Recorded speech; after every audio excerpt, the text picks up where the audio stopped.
Uh, Let me thank all of you for coming, Mr. Charles Gray, Marshal of the Diplomatic Corps, and Excellencies, friends, colleagues, and members of the Embassy.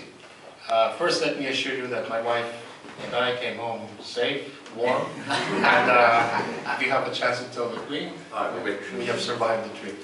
And hopefully that was a good sign. No, but to say that certainly today was a very memorable and day for my wife and I. Certainly we will treasure the moments. We were quite thrilled with the result of meeting the Queen. Of course, there was a little bit of nervous excitement in there, but Charles Gray managed to give us a calming influence, and I must say everything turned out well. So personally, professionally, certainly was a very memorable day.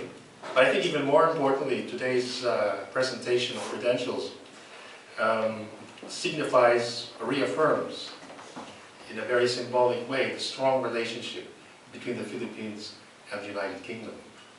I think this is a relationship which has been tested through the years and is based and firmly rooted on a number of important values, that is democracy, human rights, and respect for the rule of law. And that relationship has withstood the test of time. But in other ways, this relationship between the Philippines and the United Kingdom goes beyond that. It is certainly very wide and extensive. And perhaps just for purposes of illustration, we could say our relationship could be divided into three basic components. The first being the economic component. The Philippines and the United Kingdom have for many years had a very strong economic relationship. British investments in the Philippines already amount to almost £7 billion. They're one of the largest investors in the Philippines. The UK remains roughly the 21st trading partner of the Philippines in trade in goods. But if we include trade in services, it's certainly much higher. The Philippines and the UK have many businesses located in each other's countries. The UK, of course, a bit more, but at the same time, there are also many Philippine businesses located here in the United Kingdom. And to top that all, there has been a constant flow of economic missions back and forth between the Philippines and the United Kingdom.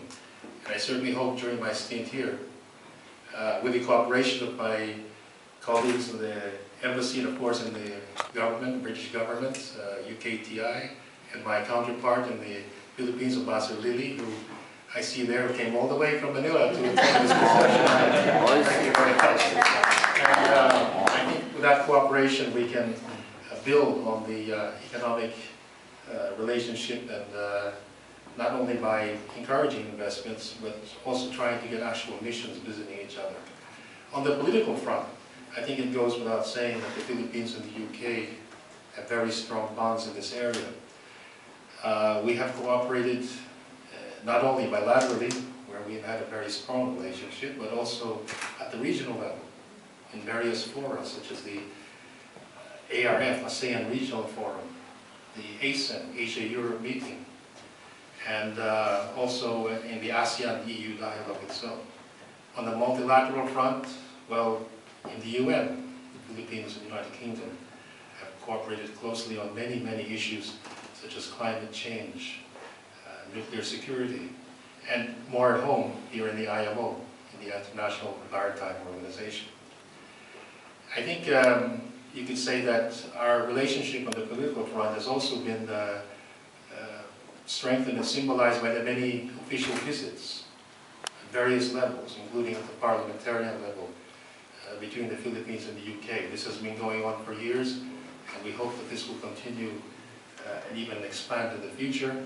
Most recently, Minister Jeremy Brown was in Manila, and I think he had a very successful visit there, promoting both business and political relations.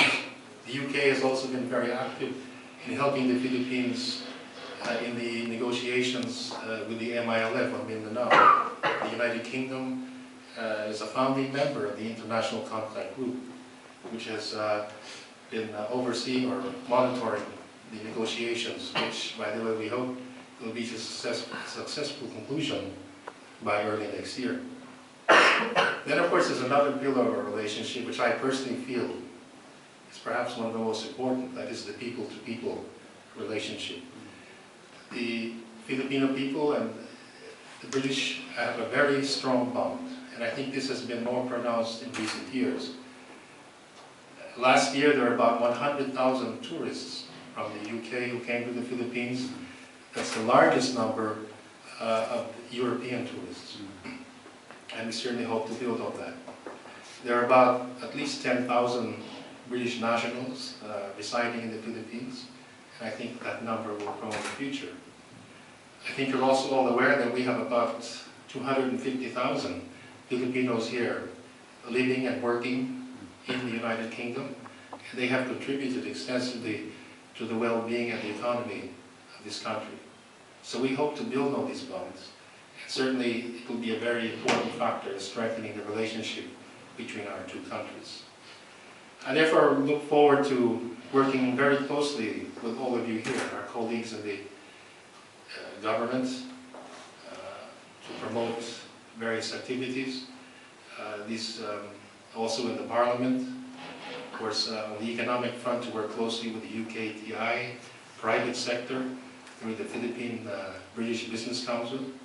In promoting people-to-people contacts, I hope to work closely, of course, with our Filipino community and the British public in general, through groupings such as Friends Philippines. I'm very confident that if we work together, not only can we sustain our relationship, but I think we can both deepen and expand that relationship. So on that note, may I just get my glass?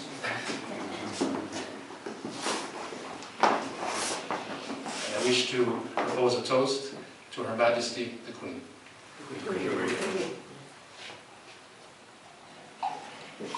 Yes.